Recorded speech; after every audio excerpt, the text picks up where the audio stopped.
que vous allez bien. Aujourd'hui on se retrouve pour une nouvelle vidéo sur ma chaîne et il va s'agir du book haul du mois de novembre. Et on va pas parler plus longtemps puisque j'ai encore une fois beaucoup de choses à vous présenter. Et donc on va commencer avec le premier roman que j'ai acquis durant le mois de novembre sur ma liseuse. Il s'agit de Arena 13 écrit par Joseph Delaney, publié chez les éditions Bayard. Donc ici, ça m'a fait penser un petit peu à Hunger Games, au labyrinthe, voilà, divergente. Apparemment, la population est divisée en plusieurs arénas, d'où le titre. Et donc, apparemment, le meilleur, c'est le premier qui va réussir à tuer quelqu'un ou un truc comme ça. J'ai pas vraiment envie d'en savoir plus, mais pas mal de booktubeurs et de blogueurs l'ont reçu en service presse. Moi, c'est pas le cas, mais j'ai hâte de me faire mon propre opinion puisque les avis sont assez positif sur ce livre. Ce mois-ci, j'ai gagné un concours et je suis super contente parce que je participe souvent à des concours pour gagner des livres, mais j'en gagne très rarement. Mais bon, la chance était de mon côté durant le mois de novembre et j'étais super contente. Il s'agit de Famille Parfaite, écrit par Lisa Gardner, publié chez les éditions Albin Michel.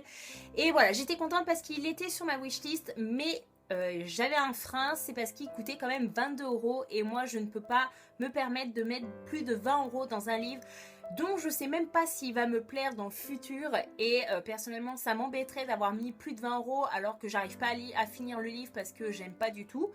Mais voilà, je l'ai gagné, je suis super contente. Donc ici, comme le titre l'indique, on va suivre une famille parfaite, un couple avec leur fille unique qui ont tout pour être heureux.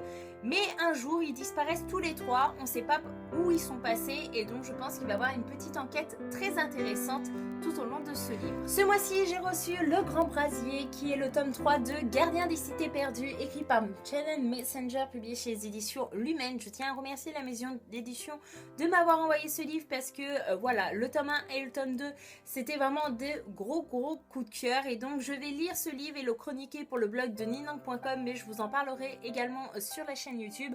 Voilà, j'ai vraiment hâte de me plonger dans ce roman, voir ce que l'auteur nous réserve dans ce tome-ci. Si vous n'avez pas encore commencé cette saga, foncez, surtout si vous êtes fan d'Harry Potter. Cette histoire est souvent comparée à Harry Potter et donc je pense que vous n'allez pas le regretter. En tout cas, voilà, ici nous allons suivre une jeune adolescente qui s'appelle Sophie, qui est pas une fille comme les autres puisqu'elle apprend dans le tome 1 qu'elle n'est pas humaine. Et je vous laisse vous plonger dans l'histoire pour comprendre la particularité de Sophie. Ensuite, j'ai acquis sur ma liseuse La Forêt des Damnés, écrit par Carrie Ryan, publié chez les éditions Gallimard Jeunesse.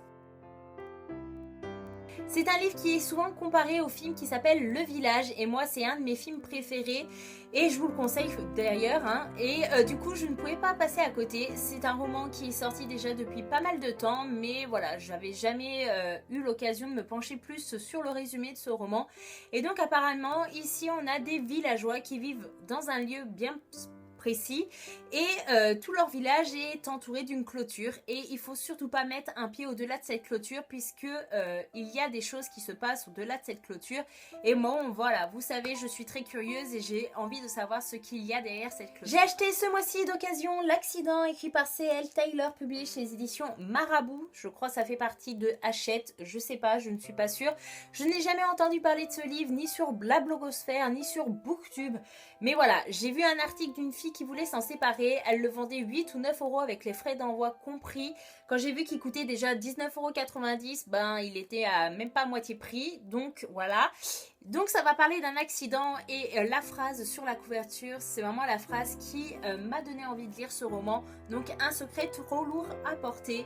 Et voilà, vous savez que j'adore les histoires remplies de secrets et je pense que ce roman peut m'épater. Le livre qui a rejoint également ma pile à lire durant le mois de novembre, il s'agit de Les Fauves, écrit par Ingrid Desjours, publié chez les éditions Robert Laffont. Donc ici, je me suis pas plongée dans le résumé de ce roman, mais Myriam de la chaîne YouTube Un jour un livre en a parlé dans sa vidéo sur les livres pour comprendre le terrorisme. Vous savez par où on est passé le 13 novembre 2015 et du coup je me suis dit que ces livres étaient vraiment d'actualité et pourquoi pas le lire. Donc ici apparemment on va suivre une ONG qui va essayer de recruter des jeunes pour l'État islamique et donc je veux voir ce que l'auteur peut en dire là-dessus. Ce mois-ci, j'ai également acquis en occasion les 2 tomes de Black Eden, écrits par Anna Alonso et Javier Pellegrin, publiés chez les éditions Macadam. Voilà, j'avais déjà vu le résumé du premier tome il y a quelques mois et j'avais dit bah, pourquoi pas si un jour je le trouve d'occasion. Là, j'ai trouvé les 2 tomes pour 8,50 € avec les frais d'envoi compris. Donc j'ai foncé sur l'occasion. Ici apparemment on va suivre un jeune adolescent qui s'appelle Martin qui a 15 ans et qui signe un contrat assez délirant. Le contrat, c'est vivre sur une île paradisiaque avec pour seule obligation de se prêter à quelques petites expériences. Que du bonheur donc, pas si sûr. Donc voilà, moi j'adore en plus les couvertures. Si vous ne les avez jamais vues en magasin, je vais vous montrer. Mais en fait c'est une jaquette et il y a carrément des vrais trous à l'intérieur. Et je trouvais ça assez surprenant pour des livres. Et je tiens à féliciter du coup les éditions Macadam pour ces idées-là. Et j'ai vraiment hâte de me plonger dans ce récit. Je vous en parle très prochainement. J'ai reçu également 2 tomes pour finir une saga ce mois-ci. Il s'agit du tome 2 Postmertum et du tome 3 Manus Day de la saga Nea Chronicle écrit par Jean Vigne, publié chez les éditions du Chat Noir. Je tiens à remercier la maison d'édition de m'avoir envoyé ces livres pour pouvoir finir la saga. Si vous avez vu ma vidéo concernant le tome 1, vous savez que le tome 1 ça avait été un coup de cœur. J'ai fini le tome 2, je suis en train de lire le tome 3. Voilà, c'est assez différent du tome 1. Le tome 1, j'avais totalement adoré. Dans le tome 2, il y a des passages qui se passent dans le passé et j'avais un petit peu de mal. Cependant, l'auteur reste très talentueux puisqu'il arrive toujours à me surprendre dans le tome 2. Voilà, la fin était très addictive et j'y croyais pas. Je me suis dit, mais il m'a pris vraiment pour une idiote du début à la fin et je me dis bah qu'est-ce que va me réserver le tome 3, mais je vous en parlerai dans une prochaine vidéo. En tout cas voilà, si vous ne connaissez pas cette saga, je vous la conseille. Ici on va suivre une jeune adolescente qui s'appelle Nea qui part avec des potes. Elle a fait le mur un soir pour sortir avec ses potes. Et elle se réveille au bord d'un marais, elle ne sait pas pourquoi elle est là, ce qui s'est passé, elle est complètement perdue. Donc elle essaye de trouver une excuse bidon à raconter à ses parents quand elle va rentrer chez elle. Cependant, quand elle arrive chez elle, ses parents ont l'impression de voir un fantôme puisque cela fait 5 ans que Nea n'est pas rentrée chez elle. Et du coup, ils avaient réussi à faire un deuil, on va dire. Et là, de voir leur fille rentrer chez eux comme ça, je pense que c'est assez surprenant. Voilà, j'espère vraiment que je vais vous convaincre à lire cette saga parce qu'il ne faut pas passer à côté. J'ai acquis également Tout le monde te haïra d'Alexis Aubin, publié chez les éditions Robert Laffont. Donc ici, voilà, j'en sais pas plus que ça. J'ai vu un article sur un blog littéraire que je suis depuis pas mal de temps qui conseillait vraiment ce thriller pour les amateurs de thriller. Et je me suis dit, bah pourquoi pas essayer. Apparemment, nous allons suivre une jeune femme qui s'appelle Alice qui décide de partir je ne sais où pour essayer de comprendre la disparition de sa sœur. Mais apparemment, il y a de nombreux enfants qui disparaissent dans cette région. Et j'ai vraiment hâte de voir l'idée de l'auteur concernant ce livre. Ensuite, j'ai acquis ce mois-ci Tu me plais de Jacques Expert, publié chez les éditions Le Livre de Poche. Donc j'ai eu ce roman grâce à un truc que j'ai effectué avec une personne. Et voilà, j'avais déjà lu Adieu du même auteur et j'avais beaucoup apprécié. Et là, je me suis dit, bah pourquoi pas tenter. En plus, voilà, il est tout fin, il fait même pas 200 pages, donc pourquoi pas. Donc ici, apparemment, il va avoir une rencontre entre un homme et une femme dans le métro.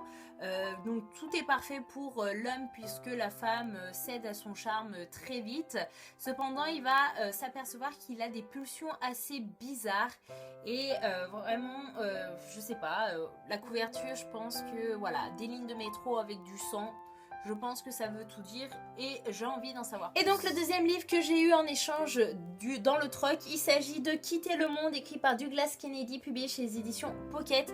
Je suis super contente de l'avoir, tout simplement parce que voilà, le résumé me parle pas plus que ça. Mais je sais que Claudia de la chaîne YouTube Lecture de Livres, c'est un peu son auteur préféré. Et à chaque fois que je regarde une de ses vidéos, je me dis il faut vraiment que je tente avec cet auteur. Et là du coup c'était l'occasion parfaite. En plus de ça, la couverture je la trouve magnifique dans le ton violet rose. Voilà, je vais pas vous lire le résumé, mais en tout cas ceux qui l'ont lu et qui l'ont aimé, n'hésitez pas à me le dire en commentaire pour m'encourager à me lancer dans cette lecture. Ensuite, les 3 prochains romans que je vais vous présenter, ce sont des livres que j'ai achetés neufs, puisque mon meilleur ami m'avait offert une carte cadeau à utiliser à Cultura en juin pour mon anniversaire, et vu que Noël arrivait, je me suis dit, bah c'est peut-être temps d'y aller parce qu'il va sans doute m'en offrir une pour Noël. Et puis bon, les livres que je voulais m'acheter avec cette carte étaient enfin sortis, donc j'ai foncé. Le premier, il s'agit de Phobos 2, écrit par Victor Dixon, publié chez les éditions Robert Laffont dans la collection R. Est-ce qu'il est vraiment nécessaire de parler de ce livre? Je crois qu'il y a 6 filles, 6 garçons qui ont tant de minutes pour se séduire. C'est une télé-réalité qui se passe sur Mars. Je n'ai pas lu le tome 1. Et oui, j'ai acheté le tome 2, tout simplement parce que je sais que quand je vais lire le tome 1, je vais tellement adorer que je suis obligée d'avoir le tome 2 sous le nez. Et donc maintenant, chose faite, je vais pouvoir me lancer dans cette saga et j'espère qu'elle me plaira autant que tous les autres livres. Le deuxième livre que j'ai choisi à Cultura, il s'agit de The Revolution of Ivy, écrit par Amy Angel, publié chez les éditions Lumen. Et autant vous dire que je suis fan de la couverture, je la trouve juste magnifique. Vous savez, j'ai acheté le tome 1, on le voit juste ici. Je l'ai acheté en mai ou juin, un truc comme ça. Je ne l'ai pas encore lu. Vous allez dire, mais attends, elle n'a pas lu le tome 1 de The Book of Ivy, elle n'a pas lu le tome 1 de Phobos, mais elle achète la suite. Ouais, je suis folle, c'est comme ça. Mais je sais que ces livres font tellement un buzz sur la blogosphère, sur Booktube, que j'espère aimer autant que tout le monde. Et je me dis que au moins, si ça me plaît, j'aurai la suite dans les mains et j'aurai pas à attendre je sais pas combien de temps. En plus, voilà, moi j'ai toujours peur que tous les livres soient arrêtés d'être publiés et que j'ai jamais la suite. Donc voilà, maintenant je l'ai entre les mains et je suis super contente. Donc est-ce que je dois le présenter également? Apparemment on est dans une société qui est divisée en plusieurs clans et Ivy n'a pas le choix sur son futur mari et elle doit épouser Bishop. Je pense qu'il est le fils du président et elle doit essayer de le tuer. Et je pense que du coup ça doit pas marcher. Mais je vous en parlerai très vite dans des prochaines vidéos. Et le troisième livre que j'ai décidé d'acheter à Cultura, et c'était un choix assez dur. Au début, en fait, j'hésitais entre celui-là et Le Feu secret de Karina Rosenfeld et C.J. Desroti. Et du coup, en fait, Le Feu secret était en rupture de stock, donc le choix a été vite fait. Mais du coup, j'étais super contente au final d'acheter celui-là aussi, tout simplement parce que je l'ai choisi pour mon challenge Cold Winter, que je compte vous en parler la semaine prochaine normalement. Et je m'étais dit, ça serait dommage de ne pas l'avoir entre les mains durant le mois de décembre, vu que le thème c'est Noël.